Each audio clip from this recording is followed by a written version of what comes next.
দর্শকবৃন্দ, নবাব মুর্শিদ কুলি খাঁর পর এবার আমরা জানব বাংলার এক সাহসী, দূরদর্শী ও রণকৌশলী শাসকের কথা, নবাব আলীবর্দী খাঁ। বাংলার ইতিহাসে যিনি পরিচিত বাংলার বাঘ নামে।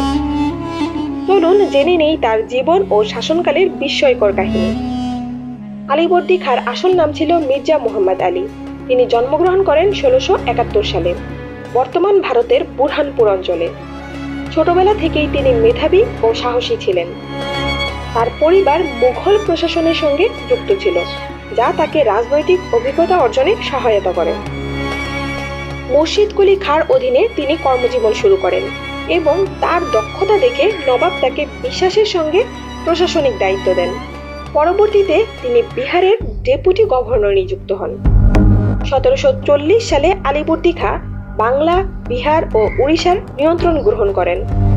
মুর্শিদ কুলি খাঁর উত্তরাধিকারী সরফরাজ খাঁকে গিরিয়ার যুদ্ধে পরাজিত করে তিনি বাংলার নবাব পদে অধিষ্ঠিত হন।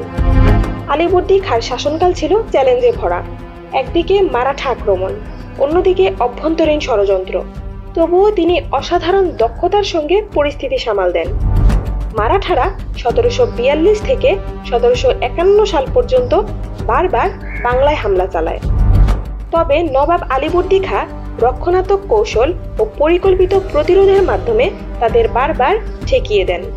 এই সময় বাংলার গুরুত্বপূর্ণ শহরগুলি, বিশেষ করে মুর্শিদাবাদ ও কলকাতা সুরক্ষিত রাখার জন্য তিনি কড়া ব্যবস্থা নেন।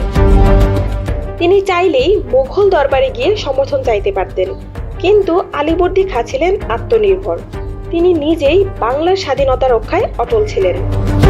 আলীবর্দী খাঁ কেবল একজন যোদ্ধাই ছিলেন না, তিনি ছিলেন একজন বিচক্ষণ প্রশাসকও।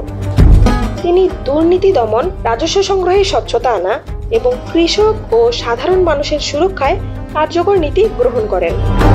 তার সময়ে বাংলায় শিল্প, সাহিত্য ও সংস্কৃতির বিকাশ ঘটে।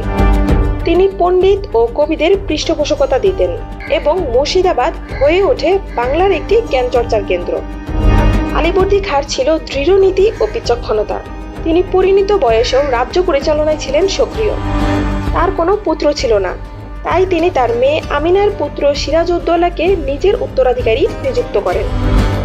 1756 সালে দীর্ঘ রোগভোগের পর নবাব আলীবর্দী খাঁ মৃত্যুবরণ করেন।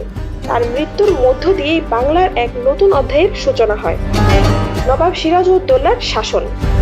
প্রিয় দর্শকবৃন্দ, আলীবর্দী খাঁ ছিলেন বাংলার শেষ শক্তিশালী স্বাধীন নবাবদের একজন, যিনি তার অসীম সাহস, দূরদৃষ্টি ও দক্ষতায় বাংলাকে রক্ষা করেছিলেন বহিঃশত্রুর হাত থেকে।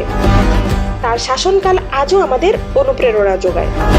পরবর্তী পর্বে আমরা আলোচনা করব বাংলার শেষ স্বাধীন নবাব সিরাজউদ্দৌলা সম্পর্কে।